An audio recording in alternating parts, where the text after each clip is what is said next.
und einmal bitte um. Hat Technologie eine Seele? Oder müssten wir die Frage nicht anders stellen? Hat die Kultur, hat die Gesellschaft eine Seele, die mit Technologie in Resonanz ist? Haben wir überhaupt eine Chance, irgendetwas zu bestimmen, was da aus der Zukunft auf uns zukommt? Artificial Intelligence und Gentechnologie und Roboter und all diese Dinge. Wie weit steuert der Mensch seine Technologien? Es gibt Gruppen, die sich das zumuten, Technologie zu selektieren. Dazu gehören zum Beispiel die Amish. Die Amish People in Amerika, ungefähr 300.000 Menschen, eine der schnellst wachsenden Volksgruppen übrigens auf der Welt, durchschnittliche Geburtenrate 5,8 Kinder, testen neue Technologien in einem repräsentativen Gremium. Sie nutzen Technologie selektiv nach dem Kriterium der menschlichen Bindungen. Fernsehen, Radios und PCs werden generell als schlecht für die Seele abgelehnt, aber die Amish nutzen Batteriesysteme, Rechenmaschinen, Ventilatoren, Kopierer, Registrierkassen, Schreibmaschinen, Rollerblades. Sie nutzen übrigens auch Smartphones, aber selektiv im Gemeineigentum. Die Amish haben eine eigene Vorstellung von Zukunft als Verbindung von Gemeinschaft und Werkzeug. Und, auch das wird noch eine Rolle spielen, die Amish haben so gut wie keinen Krebs. Sehen Sie jetzt Alexa Clay, wir haben sie gerade schon gesehen, in ihrer Rolle als The Amish Futurist.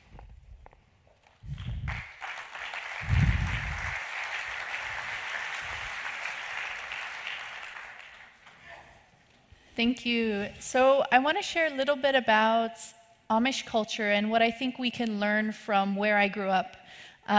So before I start and share a little bit of story of my heritage, if everyone could stand up and imagine that we're in church right now, and maybe that's a new experience for you, and just repeat the words after me. I confess in my loneliness. It's not a Britney Spears song. That I have let technology detach me from others.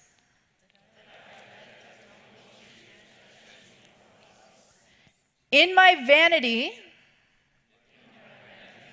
I have taken selfies and self-promoted on social media.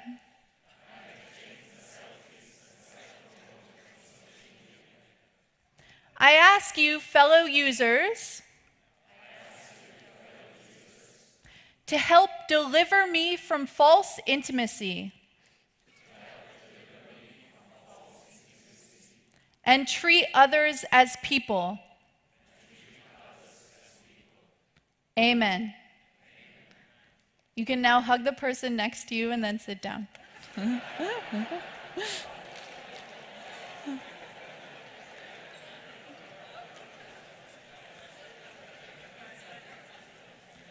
So the Amish, I think there's a lot we can learn from where I grew up, which was in Lancaster, Pennsylvania. And I think specifically at a time when there's so much hype around innovation and disruption, the message that I really want to impart is not everything needs to be innovative. Some things are just good and that they should stay the same. And so I really want, this is a woman who's churning buttermilk, and I think buttermilk is one of these things. Buttermilk, you can't make it any better. And so often when we're trying to innovate, I think we don't respect the things that already exist, the things that our traditions and our history have provided for us. So how do we have more respect for those things? In Amish communities, it's not that we're totally abstinent of technology, but we believe in slow adoption. For example, in the papers, the newspapers that you can buy in Amish towns, they're very boring, they're very simple. They're not this kind of crazy apocalyptic news. It's all about what's happening in people's lives, what's going on with the weather, and then there are advertisements for technologies in the newspaper too. But the ways that the cell phones are advertised, for example, it's not about having distracting apps. They're really, the way they sell them to Amish people is around their simplicity, their functionality, the fact that they don't have email, that you can't play games. These are all good things because we don't want technology getting in the way of what it means to be human. And I think there's a lot we can learn when we think about the rush and restlessness of entrepreneurship. Within Amish communities, we have cultures that are much more collaborative, much more built around a commons. You don't have this idea of the lone ranger entrepreneur. You really have a community that comes together, that makes decisions about technology and believes in slow adoption. The idea that we want to understand the impacts that these tools and technologies are going to have on our sense of well-being before we make them mainstream in our lives. And so I left the Amish community, and I left because I didn't want to live such a simple life anymore, but I honored a lot of those values. And so I went west to California and ended up in Silicon Valley and started having conversations with technologists. And it was really interesting to me because I come from a community where we really respect our elders. But in California, the people who have the most respect are these bros who are like 20 years old. And, you know, they're wearing hoodies and they're wearing trainers. And so it took me a while to really try and understand this culture a little bit more. This culture that worships Steve Jobs like he was Gandhi, you know, like he did these amazing things for humanity. But no, he was just a technologist. And so how do we get out of this cult of personality? How do we build things more collaboratively that actually have value for society? It was interesting talking to a lot of these entrepreneurs, these startup entrepreneurs in the Valley, because when they talked about their first moments of engaging with technology, they remembered them with magic, with awe and joy and beauty. And now when we interact with technology, it's just on autopilot. We have none of those same sensations. And so how do we bring back some of that magic and joy, the way we used to interact with technology when it had a promise of something? Too often today, technologies and digital media especially, is turning us into zombies. You know, it's making us commit these sins on autopilot, where we become more vain and more narcissistic, where we become more detached from other people. And it's rewiring our entire brains. We can't even, you know, our brains are not even capable of deep reading anymore because we're so constantly skimming and scanning for information. There's this phenomenon known as phantom phone vibrations, where people think their phone is vibrating when it's not. And so there are all these disorders that are happening. Even the other day, I had a dream, and this was the most boring dream, where I was just liking things on Facebook. It's like we can aspire to so much more than that. And I think we've all had this, talking to users, you know, talking to people that are constantly required to use digital technology for work. It really makes people feel unfocused. It makes people feel scattered. It's changing our minds, and it's not really doing what it should do, which is to amplify our humanity. Technology should make us the best humans that we possibly can be. And so I don't want to talk too much about some of the vices associated with it, but I do think there's a whole startup culture rooted around egoism, rooted around restlessness, rooted around pride and vanity. And so how do we bring more craftsmanship into what we're doing?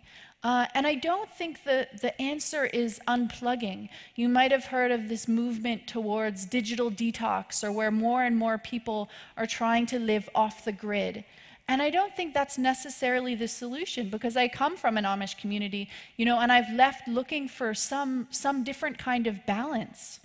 And I don't think the answer either is nostalgia tech. I don't think it's about making technologies more retro or using analog cameras. I think the answer is really in thinking much more broadly about what do we want technologies to do? How do we bring more existential awareness into the technologies that we're making? I did an article that I wrote called How to Cosmos-Proof Your Startup, which was kind of a joke, but really looking at, for entrepreneurs, how do you think about the bigger picture? How do you think about your legacy in what you're making? Don't just try and create the latest app, or don't just go for the latest exit. And I think there's some common pathologies here, because now Silicon Valley has this very imperial culture. It's trying to create copycats around the world. In London, you have Silicon Roundabout, Silicon Alley in Berlin. You have even Silicon Prairie in Omaha, in Nebraska. And so we don't want this culture to infect all of us. We don't want this short-termism. We don't want this entitlement bro culture. And so many of these companies also, they're not wanting to take care of the common good. They're really looking at how they can privatize resources. You might have heard of the Google bus in San Francisco, that rather than contributing to building public infrastructure, Google is contributing to private infrastructure. And so let's create a movement for more intentional technology. Let's bring that existential awareness. Let's create more humanistic forms of design, where we're not just creating addictive technologies, but we're amplifying human values through technologies. Let's look at democratic ownership. Let's create internet companies that are rooted on cooperative principles, where the people that are making decisions about the companies actually have a stake in those companies. They're not outside investors who are just trying to, destroy the soul of the company. It's people who are really stewarding that soul. And let's bring more patient capital in, where we don't have to rush to exits, where companies have the time to nurture their souls. And lastly, I think at conferences, especially like this, and in the work that we do, how do we all bring more of our own inner Amish? We all have these little Luddite grumblings inside of us that we need to bring into conversations, that we need to ask critical questions. Why that platform? Why that tool? Where is the soul there? Thank you.